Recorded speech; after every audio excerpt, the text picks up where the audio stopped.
right, Aaron, it's 2018. We're already off and running in the new year. We haven't recorded a podcast in a while, so we're a little overdue, but glad to be back here. This is episode 5 of IT Coach for Business Leaders. And did you have a good Christmas, New Year's, and January? We did.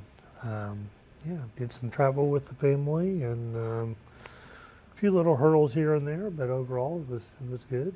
And, nice. Glad to be into a new year. Yeah, it's amazing how fast things get started when after the holidays are over. I know things at InfoSystems here have been full speed ahead and got busy quick. But that's a great thing because it is. We're out there doing work and a lot of people are busy. Yes, and certainly better than the alternative, right? So. Yes, absolutely. So for those who haven't tuned in before, this is IT Coach for Business Leaders. I'm Josh Davis, a marketing director at InfoSystems, and with me is Aaron Swann, virtual CIO for InfoSystems. And we're glad to be with you today. And this episode, Aaron, we actually made it to part 3 of a 3-part series, right? Which is the solving the top 3 challenges for small business, IT challenges for small business. But like many of the movie trilogies that come out, you get to the 3rd episode and it's too big for just one episode. So we're going to do episode 3, part 1. Been taking notes from Peter Jackson, I think. That's right, yeah. I think Harry Potter did it, Lord of the Rings did it. You know, we've had a lot of predecessors who, I guess you got to take advantage of the opportunity to maintain attention if you have it, and that's why they always make an extra movie out of the 3rd or 4th episode or whatever. So anyway, IT security, obviously a very big topic, so there's no way we could really cover all of that in one 20 or 30 minute episode. But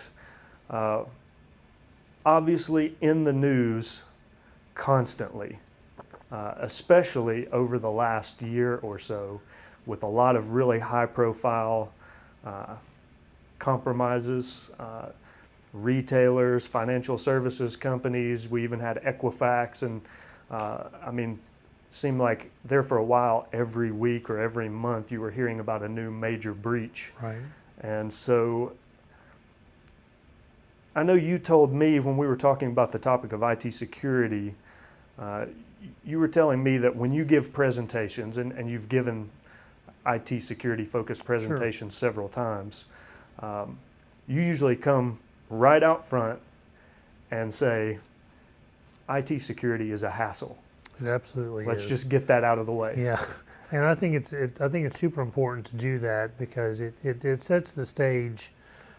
I want business leaders to understand that, yeah, we get it. It's a hassle. Security in any part of life is a hassle, right? We have to carry jagged pieces of metal around in our pockets to lock our doors with. We've got to remember alarm codes. We've got to just keep up and spend money on things that gives us no other tangible benefits other than keeping us secure. Well, that's pretty important. So I think it's important to say at the outset, security is necessary. I don't think anyone who watches the news would argue that, but it is a hassle. And so I think it's important to say that out loud at the beginning of our time, because as we go through this, most people's natural reaction when they hear some of the things we're going to ask them to do, it's just like, oh, I don't know if I want to do that. That's going to take time and effort. Yeah, it is. It does. It's a hassle. It costs money that you'd rather be spending on something else. Unfortunately, the alternative can be much, much worse. Yeah. I was just kind of trying to think personally. I know there's a lot of times, just day-to-day things that come up where I've said to my wife or somebody I'm with, it's a shame that we even have to do this. Sure. And IT security is one of those things. But I thought, one of the most recent things that I ran into is my family has been doing fantasy sports leagues since 2002. Okay. Every year we've done baseball, football, family league. And so over the years we've built up, it tracks all your stats from year to year, and you get trophies and all of this stuff. And so you build up this digital trophy case. And well, last year I made a job change when I came back to InfoSystems, and I had 2-factor authentication set up on my Yahoo account. Well, my phone that I had was a company-issued phone at my previous employer, and I forgot completely about that. And so when I went to log back into my Yahoo account, it wants to text me a login code. I no longer have that phone number, so there's no way for me to get, and of course, apparently Yahoo's security policies, since they were part of one of the major breaches, they're really tight now. I had to sacrifice that account completely. I can't get back in it. So I had to start up an entirely new Yahoo account to play fantasy football with my family this past year. But So it's one of those things. gone. It's a shame Yeah. that it has to be that way, but you understand. So any examples that you personally have of, security hassles? And Well, I think, we'll keep it in the home example type thing. We have of late started getting into trying some of the personal digital assistants, like Google Home or Amazon's Alexa, that type of thing. And just you look at that broader topic of just the Internet of Things, just all these objects now, and all those bring vulnerabilities into your house as well. Those are other attack surface areas. yeah, And I came to the point recently where I was just looking at my house, and I consider myself not a high profile target, but maybe a little more than the average person, because my name's out there, and I'm talking about IT security. And so we actually went and looked at putting a firewall in at our home specifically for those items. yeah. So it goes beyond just a NAT filter, goes beyond antivirus protection. We've put in a intrusion protection system just for all the many things that we have running through our house. That seems ridiculous to me. Yeah. But it's one of those necessities I feel like I have to spend the money on just to keep my stuff safe, keep my kids safe, because there's, it's not just people after our data. Some cases it could be, people after our children. And so it's security is, we can't understate the need for it. And that's actually a topic that we'll be bringing up in the next episode about targeted attacks. Sure. And, a lot of times people just think about securing the work environment, but high-profile business people and high-profile government officials probably have to have a lot of extra layers of personal security too, that the average person doesn't even think about. So as we've talked through IT security, over the last 6 or 8 months, you made a point that I really thought that small business leaders who are listening to this podcast would really take to heart. And when we're talking about IT costs, and a lot of times that's one of the first things that people want to know when they're talking IT security or anything is what are the costs? And you were talking about the process of assigning priorities, assessing risk, and reacting appropriately. And you made a point that stuck out to me, and that's that if IT people are the ones who are making the assessments about IT security for a company, that the company may not end up getting the desired results from their security investments. Right. Can you talk through that a little bit? Absolutely. And then, that's no knock on the IT people, but the IT people in your organization, frankly, that's not their job. That's not their training, is to be able to make those value assessments of what your most valuable assets are and what the risk to those assets are. Now, certainly they should participate in that conversation because they can bring some knowledge to the table about, what the attack vectors are, what the threats are. But it's the business leaders that need to be making the decisions about, let's take an inventory, what are my most valuable digital assets? You know, let's use Coca-Cola for example. You know, if you look at Coca-Cola, what's their most valuable assets? Well, you might argue that it could be the formula for how they manufacture their product. You know, that's intellectual property.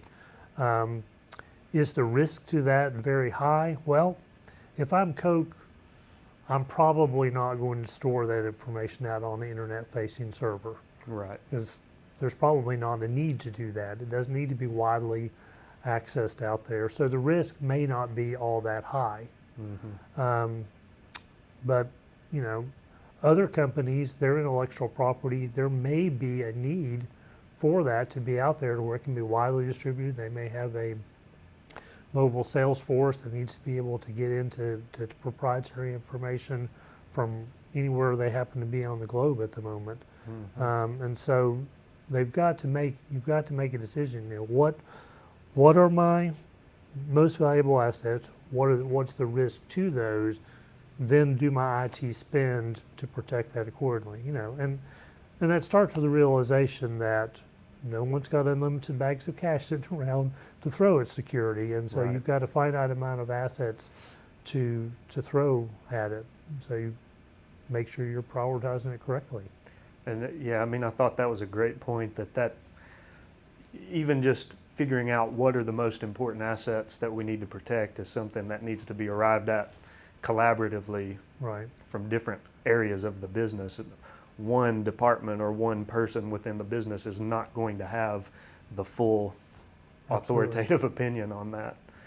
Yeah, I mean, if left to IT is just going to, hopefully, you know, if they're well-seasoned individuals who are appropriate in their role, they're going to be doing the best practice things that they know to do, you know, such as putting in a firewall, putting in email protection, things like that, but they may not have the full picture of the business. And so everyone needs to come to the table and have that discussion.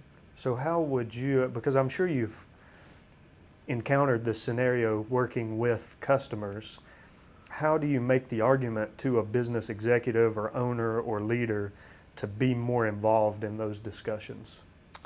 Well, I think it's sitting down with them and first of all showing them some examples from, because we get the opportunity to meet with a lot of different companies and over a good cross section of industries, and just show them some examples of how inadequate protection, because someone didn't think through what levels they needed, can lead to problems down the road.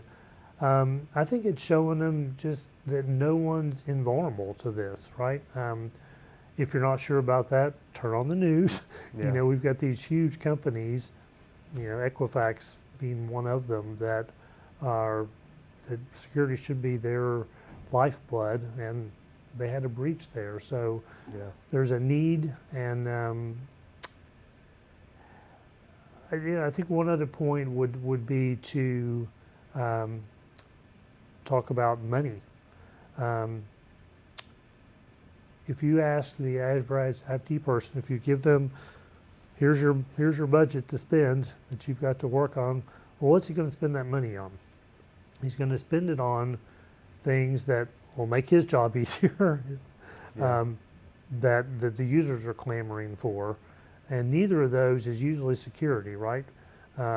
Users aren't out there, make our stuff more secure. No, users are out there, make our stuff faster. Yeah. Make it so I can get easier access to it, which sometimes easier access is a trade-off for secure, right? Sure.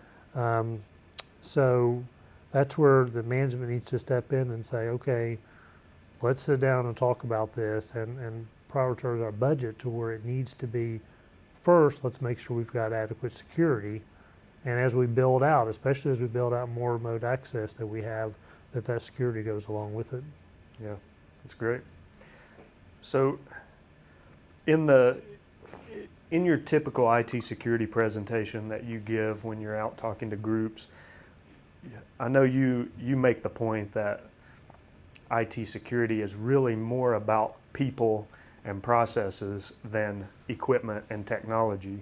And so I really wanted to get into that a little bit today. Sure. And, you know, there is something that I'd like to add to the discussion, and that's, something that we've done internally here at InfoSystems that I think would be a quick win for a lot of small companies out there, to make an immediate impact and start steering the ship in the right direction. And I'll bring that up in a moment, but first, before we get to that, just explain a little bit why IT security is not always a technology issue. Yeah, so certainly technology comes into play. We mentioned there is a need for those cornerstone pieces, like a firewall, like antivirus protection, those kinds of things. Just like security in any environment, like your house. Let's go back to that example. There are certain cornerstone things that you need. You need locks on your doors, probably deadbolts on your doors, maybe an alarm system, maybe a fence around the place. So all those, you can compare them to their technology counterparts. Those are all things that are important, but it's even more important that people are trained in how to use it and know what the threats are. If you go back to the home example, it doesn't do any good to have those locks if someone's not bothering to lock the door when they leave, to set the alarm, to close the fence gate. So the same thing holds true in the IT world. Users have got to be educated to the threats that are out there, because they're starting to come in, and it's not machine versus machine. It's a human being out there that's coming in. Sometimes it's man versus machine trying to defeat that firewall, but more often than not, it's human versus human.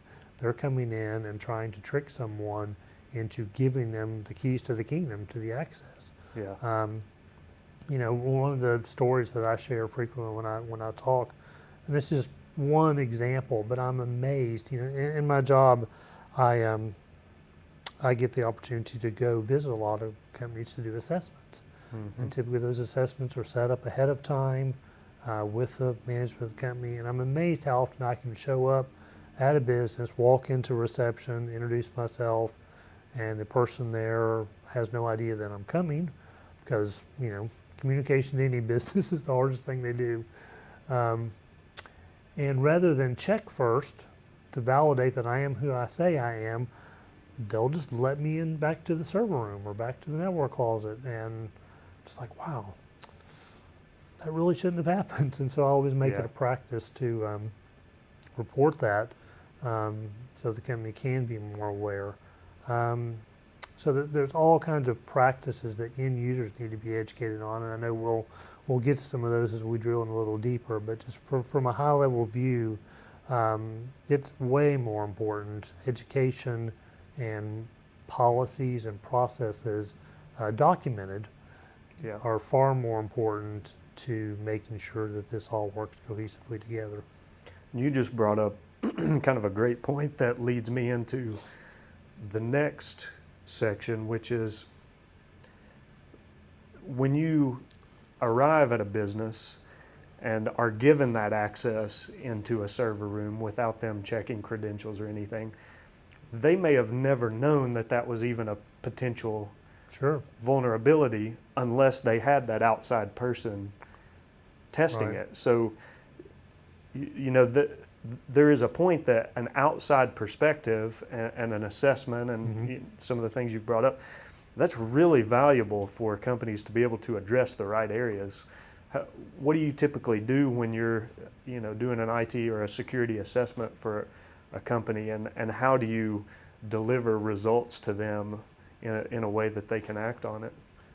Yeah, so I think we start off with just, let's take a look at what you have, just in general, not just from a security perspective, but what do you have in general. And then we drill down from there to see, okay, we've made a list of your assets. Now, what kind of defenses do you have in place? And a lot of times that starts with a Q&A with management to learn that and find out, well, what kind of incidents have you had? Here lately, a lot of the customers that we've gone to, potential new customers we've gone to interview, it's not uncommon to find out that they've had a ransomware scare just within the last 12 months or so. where someone has opened an email and it's caused things to get encrypted. A lot of people have been able to recover from that, Yeah. thankfully, because of backups, but not always. Yeah. So it starting off and looking through those things, finding out what kind of threats they've had. And I think beyond that, it's looking at who the business is, what kind of industry and what kind of target they are.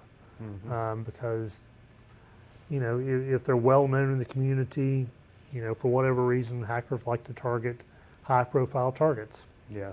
That a lot of people know about. Probably bragging rights. Yeah, absolutely. Yeah. If it's a little small company that's local to Chattanooga, probably they're not as big a threat. But I will tell you that, you know, that's becoming, it's starting to become more common that a local company may get targeted. Yeah. And I know you've brought up that even though the IT department within a company probably understands and may follow most of the best practices for IT security, you know, they may be suspicious of email attachments all the time. They may not go to risky websites, but they're not always the best at sharing and training that information throughout the rest of the company. Have you seen examples of that? You know, why is that the case? Yeah, so I think a couple of reasons. One, that's not what their training, the skills are. IT people are generally designed to be, to work on these systems, keep them up and running. They're not necessarily skilled in the area of performing training and doing education, because, you know, that's a skill set in and of itself. People go to school for that, on how to communicate, how to teach. So I think that's thing one, that's not their skill. Even though they know the subject matter material, they don't know necessarily how to communicate it. Yeah. I think beyond that, it's also the authority, right? IT departments typically aren't the authority in a business, with a few exceptions. And so end users aren't likely to necessarily give ear to what they're saying. So even if the IT is training people, they may just blow it off because Yeah, who are they to tell me what to do? absolutely. That's just, why would I want to listen to you? It goes back to, I've got a limited amount of time, and you're not somebody that I want to listen to right now. And it goes back to that hassle factor, right? Yeah. Because what IT is asking me to do isn't something that's going to make my job easier. It's going to make it more difficult. It's something else I'm going to have to keep up with. Yeah. So I'm going to tend not to give that as much weight. Now, on the other hand, if a CEO comes to me and tells me I got to do this, I'm going to pay attention a little more. Yeah, absolutely.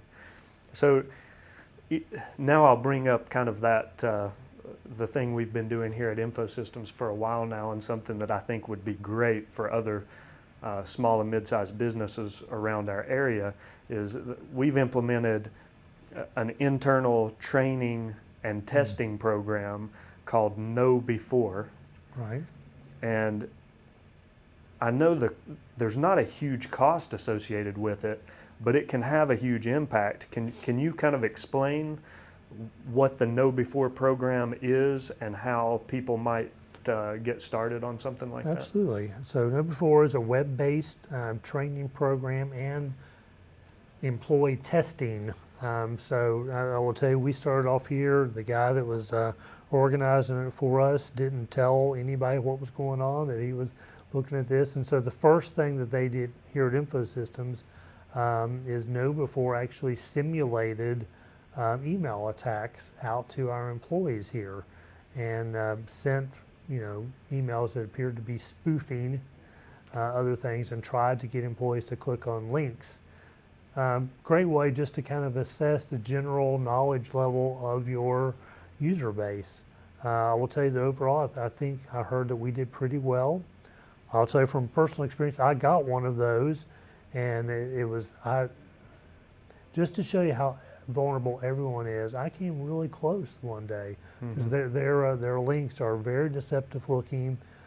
It looked remarkably similar to, we have a system here that we're assigned work or a work ticket to go out on something, we get an email. I got an email that looked similar to those, but just different enough that it raised some suspicions. And I looked at it and was just like, I don't think I'm going to click on that link. And a couple of days later, I got the email which was like, hey, we've been testing you, and some of you did great, some of you did not do well. You know, it's like, because at the time I was preparing one of those security presentations, like that would have been really bad if I had to tell that story on myself. But Yeah. it does a great job of getting a base assessment, and then from there it assesses and then tailors a training program that users can go through at their own pace, and it educates on things like, you know, how to watch out for things that you shouldn't be clicking on, good practices when you're surfing the internet, how to use email properly, and just, you know, there's a host of things. And so yeah, it's not a very expensive program, can be tailored to a company's needs and budget.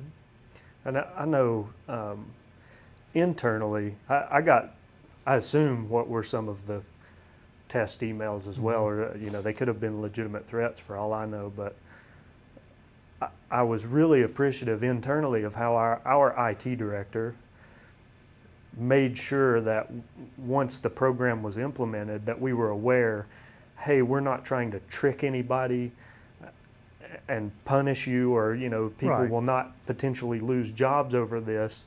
This is a really serious topic that we need to Absolutely. address, and the only way we can really get an accurate picture of our threat level is doing some testing around it. And so, you know, I can see how business leaders may have some hesitation on implementing something like that, because, you know, if they're worried that employees might see it as they're looking for a reason to fire Sure. me if I mess up or something like that. But, you know, our IT director did a great job explaining that, hey, this is for the betterment of the entire company, to make our systems more secure, Absolutely. to address all of these, you know, the people, the human side of things, and just to bring the entire awareness of the whole organization up.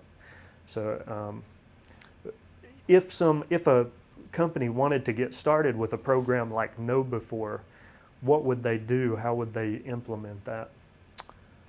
So I would say, you know, if you're a customer of ours, then talk to one of your sales representatives. We can certainly help you get going on that. Beyond that, KnowBe4 is out on the web. You can go out and look up their information, and they can assign someone to talk to you to get you going on it. But yeah, it's not a difficult thing to do. Doesn't require you install any hardware in your office. It's all cloud based and very easy to get going with. And just for clarity, KnowBe4 is the word know, KNOW, BE, and then the number 4. Right. KnowBe4. So, you know, kind of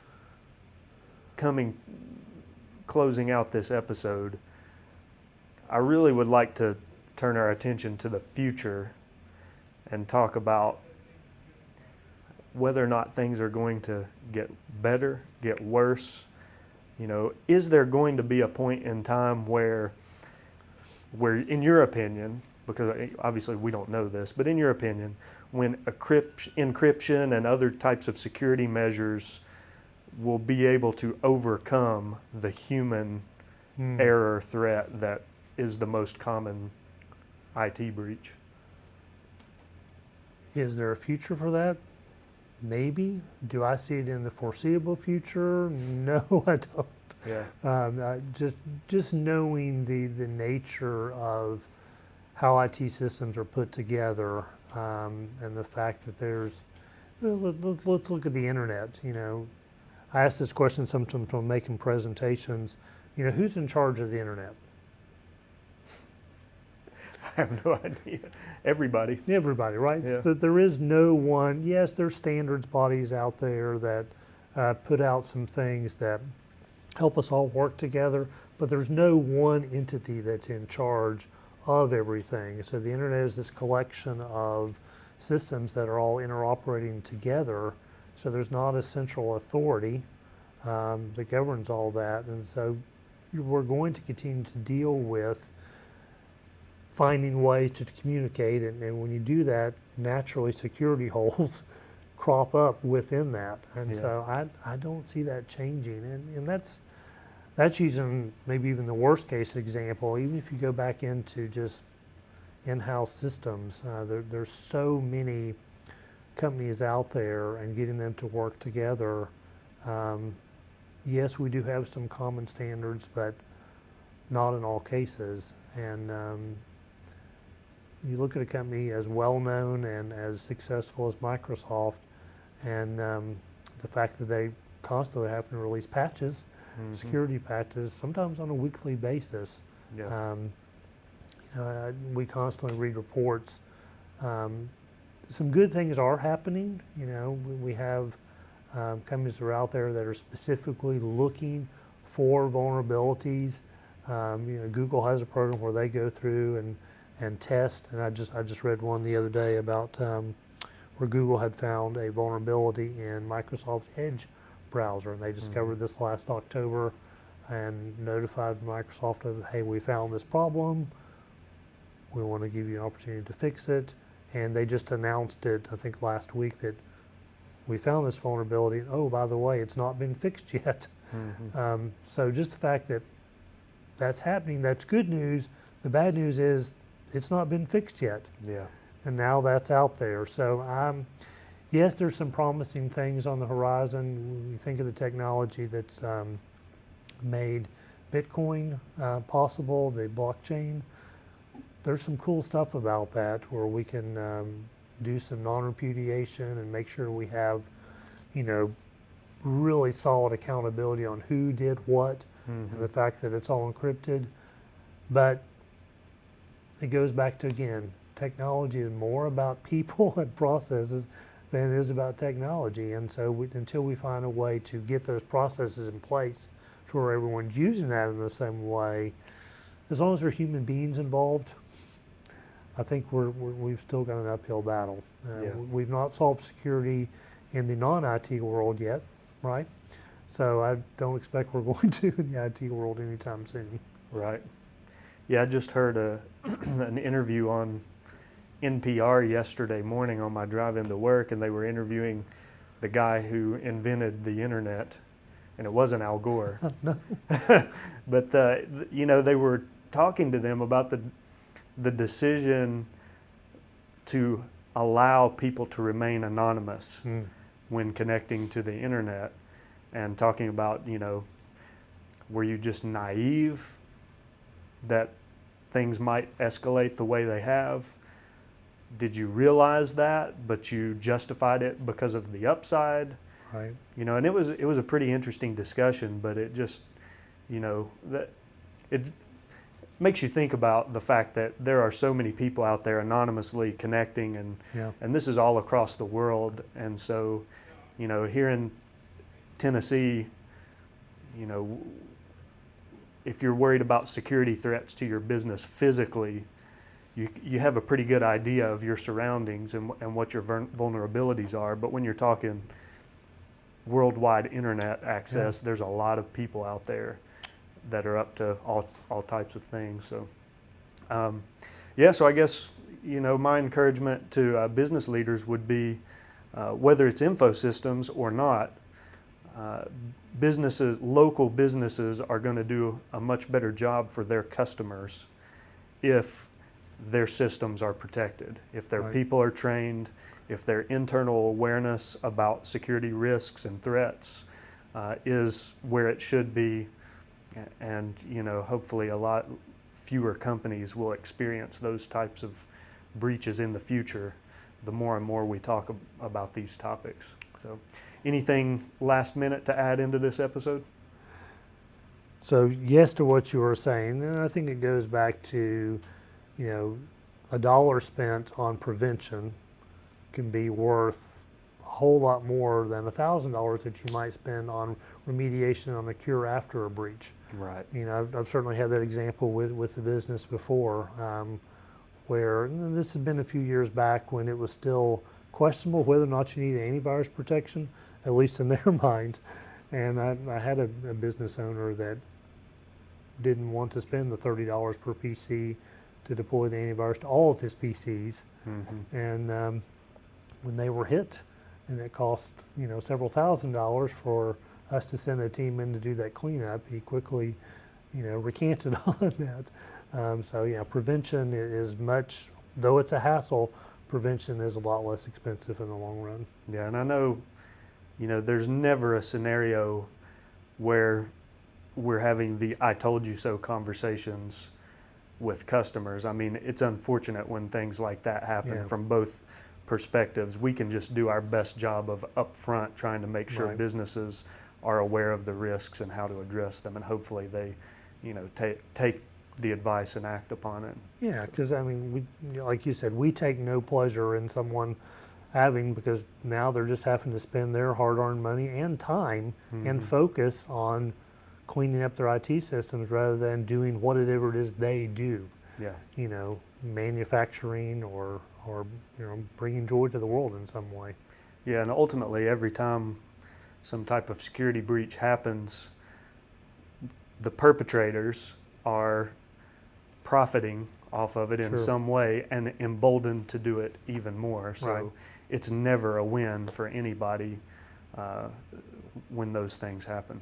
So, okay, well, next episode we'll continue the discussion on IT security, but talk about a few different things related to that. And so I'm looking forward to that. But great discussion today. Thanks, Aaron. Yeah, thanks, Josh.